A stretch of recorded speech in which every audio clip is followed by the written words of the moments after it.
Dans un instant, nous allons donner suite à votre appel. Tu es toujours au téléphone? Mais lorsque je suis parti à mon cours de billboquet il y a à peine 1 heure, tu étais déjà en ligne. Tu as absolument raison. Mais tu sais, je n'ai plus de voiture, elle est toujours au garage depuis que quelqu'un a malencontreusement desserré les freins. Et en plus, la limousine est en révision. J'ai donc dû appeler un taxi pour les pauvres. Un taxi pour les pauvres? Mon Dieu, s'ils savaient la vérité. Quelque chose te tarabusque, Dwayne? Mon père était chauffeur de taxi pour les pauvres. Pour les pauvres? Ah oui, pour les pauvres. C'est-à-dire... C'est-à-dire ceux qui n'ont pas de ressources. Mais tu as perdu la raison. Nous avons tous de l'argent. Et puis si on en manque, il suffit de travailler plus pour gagner plus. Non, Randall. Il y a des gens qui n'ont pas d'argent. C'est ce qu'on appelle les pauvres. Mon père était de ces gens-là. Mais je ne veux plus entendre parler de lui. Il a été trop loin. Mais Il n'y a pas de mais. pourquoi tu ne m'en as jamais parlé? Moi aussi, j'ai mon jardin secret, Randall. Taxi pour les pauvres, ne quittez pas. Dans un instant, nous allons donner suite à votre appel.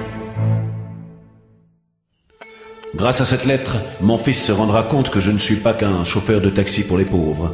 Si seulement je n'avais pas été trop loin, je serais avec lui à l'heure qu'il est. Encore un petit whisky, monsieur Newman? Oui, avec 9 glaçons, comme d'habitude. Ouais. Vous savez, grâce à cette lettre, mon fils va se rendre compte que je ne suis pas qu'un simple chauffeur de taxi pour les pauvres. Je serais sûrement avec lui, à l'heure qu'il est, si je n'avais pas été trop loin. Enfin, il comprendra tout grâce à cette lettre. Puis qui sait? Peut-être que grâce à cette lettre, votre fils s'apercevra que vous n'êtes pas qu'un simple chauffeur de taxi pour les pauvres. Vous ne croyez pas? Et dire que si je n'avais pas été si loin, je serais avec lui à l'heure qu'il est. Voici, Merci. à votre service.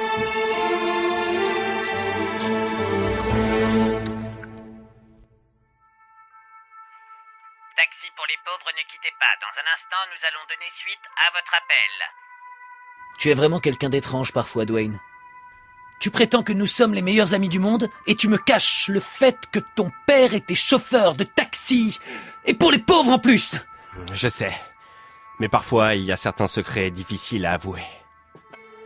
Et dire que si je devais tout lui avouer, je serais dans l'obligation de lui révéler que la nuit, je rentre dans sa chambre pour le regarder dormir. Allez, ce n'est pas grave, n'y pensons plus. Nous sommes au regret de vous informer qu'il n'y a pas de taxi pour les pauvres disponible dans votre secteur. Et il semble que tu sois contraint d'annuler ta séance d'UV. C'est contraignant, c'est vrai. En même temps, c'est juste en face, je peux peut-être y aller à pied. Je t'appelle dès que je me suis fait épiler, dès que j'ai bronzé. À tout à l'heure, Randall. Tiens, je me demande le pourquoi de mon célibat. Ce n'est pourtant pas à cause de ce corps d'Apollon. Dwayne, regarde ce que je viens de trouver.